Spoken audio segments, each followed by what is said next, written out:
তীব্র গরমেও হালকা স্বাস্থ্যকর খাবারে আপনার এবং আপনার পরিবারের সকলের রসনা তৃপ্তিকে যদি অটুট অক্ষুণ্ণ রাখতে চান, তাহলে আমার মনে হয় আজকের এই সম্পূর্ণ নিরামিষ পদটা কিন্তু আপনার জন্য সেরার সেরা। পেট ঠান্ডা করা এই রেসিপিটা বানাতে পারবেন খুব কম সময়ে ঘরোয়া উপকরণেই, আর স্বাদ পাবেন যাকে বলে রাজকীয়।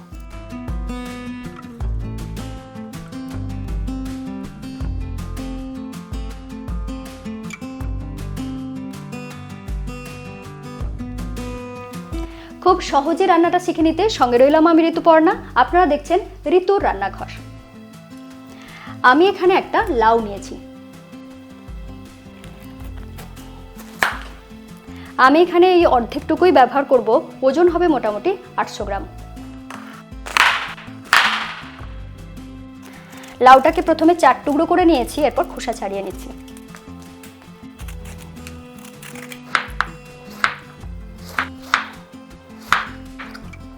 দেখুন এইভাবে পাতলা করে কেটে নিচ্ছি।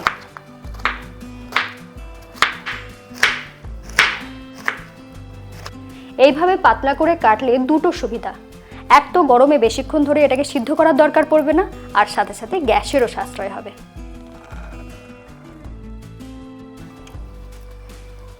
এখানে আমি হাফ কাপ মুগ ডালকে 2 ঘন্টার জন্য ভিজিয়ে রেখেছিলাম। ভেজানোর পরে ডালটা বেশ নরমও হয়ে গিয়েছে আর ফুলে ডবলও হয়ে গিয়েছে।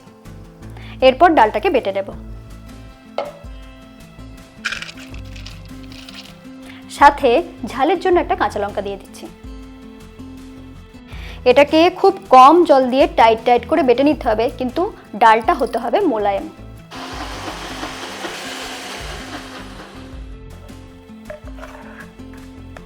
দেখুন এরকম টাইট টাইট করে বাটতে হবে। এই মুগ ডাল বাটার সাথে মিশিয়ে দেব কিছু ঘরোয়া মশলা। দিয়ে দিচ্ছি স্বাদ মতো নুন, দিয়ে দিচ্ছি সামান্য একটু হিং। গরমের দিনে হিং শরীর ঠান্ডা রাখে, তবে পছন্দ যদি না করেন সেক্ষেত্রে নাও ব্যবহার করতে পারেন। সাথে দিয়ে দিচ্ছি হাফ চা চামচ আদা বাটা, আর দিয়ে দিচ্ছি হাফ চা চামচ মৌরি গুঁড়ো। মৌরিও শরীর ঠান্ডা রাখে, আর এর সাথে মৌরি গুঁড়োটা খুব সুন্দর একটা ফ্লেভার দেয়। মশলাগুলো মেশানোর সাথে সাথে এটাকে একটু ফেটিয়েও নিচ্ছি। তবে যদি ফেটাতে না চান সেক্ষেত্রে খাবার সোডা ব্যবহার করতে পারেন। দেখুন দেখতে দেখতে ডালটা কত সুন্দর ফ্লপি হয়ে গিয়েছে। বাটতে গিয়ে যদি মনে হয় পাতলা হয়ে গিয়েছে সেক্ষেত্রে কি করবেন? তার জন্য সামান্য একটু বেসন ব্যবহার করতে পারেন। ওই যে বলেছিলাম রাজকীয় স্বাদ, তার জন্য একটা মশলা বানিয়ে নেব। নিয়েছি 1/4 কাপ কোরানো নারকেল, সাথে লাগছে 2 টেবিল চামচ পোস্ত। ঝালের জন্য নিয়েছি 2টো কাঁচা লঙ্কা। এগুলোকে একসাথে পেস্ট বানিয়ে নেব।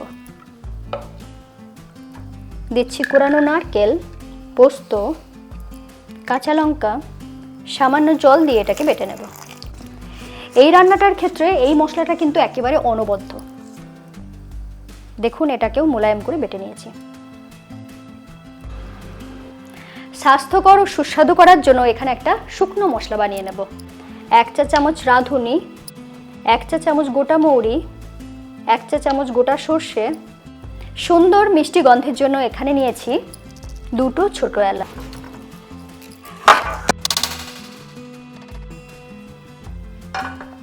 এই মশলাগুলোকে হালকা একটু রোস্ট করে নেব যাতে গন্ধটা খুব ভালো আসে।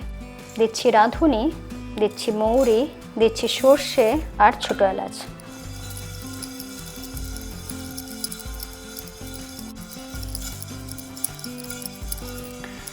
এটাকে অল্প আঁচে একটু সময় নিয়ে লাল করে ভাজতে হবে। যখন দেখবেন সর্ষেগুলো ফাটতে শুরু করেছে সেই পর্যন্ত ভেজে নেবেন। দেখুন অনেকটাই লাল হতে শুরু করেছে। এরপরে আমি গ্যাস অফ করে এটাকে বেটে নেব।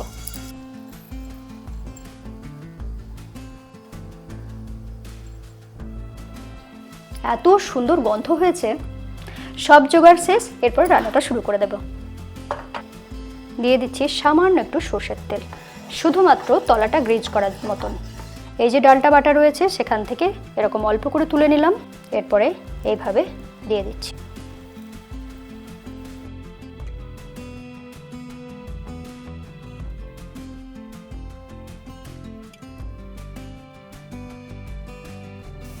এরপর এটাকে ঢেকে লো ফ্লেমে রান্না করে নেব।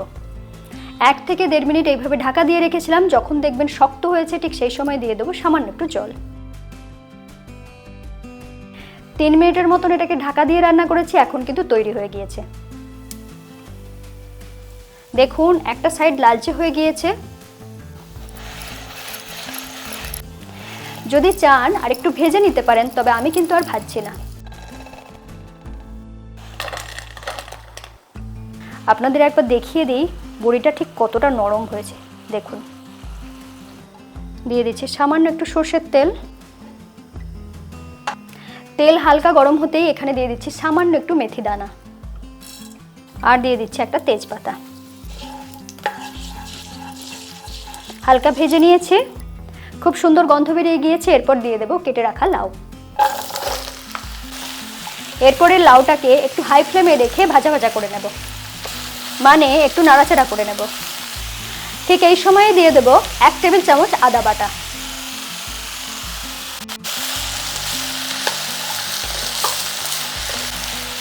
একটু নাড়াচাড়া করে নিয়েছি। এরপর এটাকে ঢেকে কিছুক্ষণ রান্না করে নেব।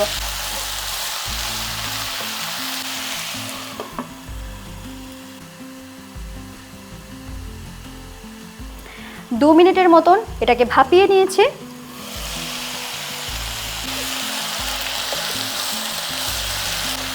যখন দেখবেন লাউ থেকে অল্প অল্প জল বেরোতে শুরু করেছে, ঠিক সেই সময় দিয়ে দেবো সামান্য একটু নুন।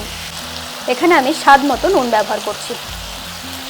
নুন দেওয়ার সাথে সাথেই লাউটা কিন্তু সিদ্ধ হতে শুরু করবে। এরপর ঢাকা দিয়ে দিলাম।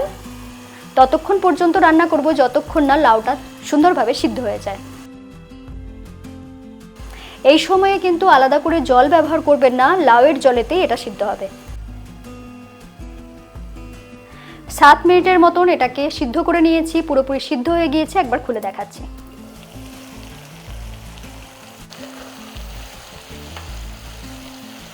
এই পর্যন্ত সিদ্ধ করে নেওয়ার পরে দিয়ে দেব বানিয়ে রাখা বড়ি। এর সাথে একটু নাড়াচাড়া করে নেব।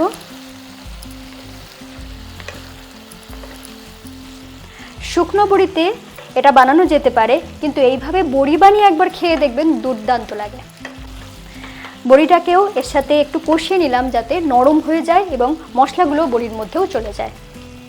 30 থেকে 40 সেকেন্ডের মতন এইভাবে নাড়াচাড়া করার পরে প্রথমেই দিয়ে দেব মশলা ধোয়া জল। আমি মোটামুটি 2 কাপের মতন জল। যেহেতু বড়িগুলো জল টানে, সেই জন্য জলটা একটু মাপ করে দেবেন, একটু বেশির দিকেই লাগে। 1 কাপের থেকে কিন্তু বেশিই লাগবে।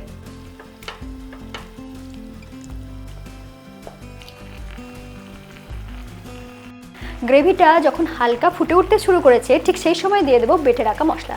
এই সময় কিন্তু গ্যাসটা থাকবে লো ফ্লেমে।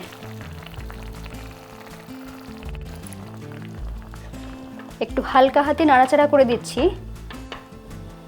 যাতে বড়িগুলো ভেঙে না যায়। দেখুন বেশ মাখো মাখো হয়ে গিয়েছে। ঠিক এই সময়ে আবারও যখন ফুটে উঠতে শুরু করেছে, ঠিক সেই সময় দিয়ে দেব ভেজে রাখা মশলা। এই মশলাটা চেষ্টা করবেন একদম শেষের দিকে দিতে, তাহলে গন্ধটা খুব ভালো থাকবে।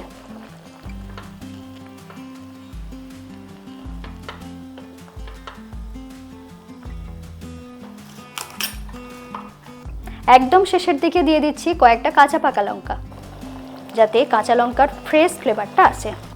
আমি এখানে চিনি ব্যবহার করলাম না। যারা চিনি দিতে পছন্দ করবেন তারা কিন্তু অল্প চিনি দেবেন। এরপর গ্যাস অফ করে দিলাম আর ঢাকা দিয়ে কিছুক্ষণ স্ট্যান্ডিং টাইমে রেখে গরম গরম সার্ভ করে দেব।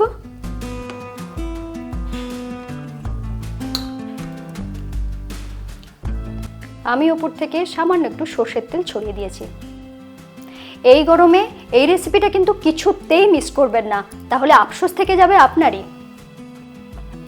ভালো লাগলে অবশ্যই লাইক করবেন, আর কেমন লাগলো লিখে জানাতে ভুলবেন না। অপেক্ষায় থাকবো।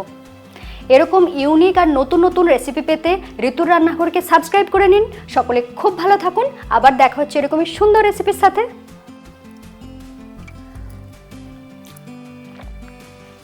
অসাধারণ, খেয়ে তৃপ্তি পাবেন।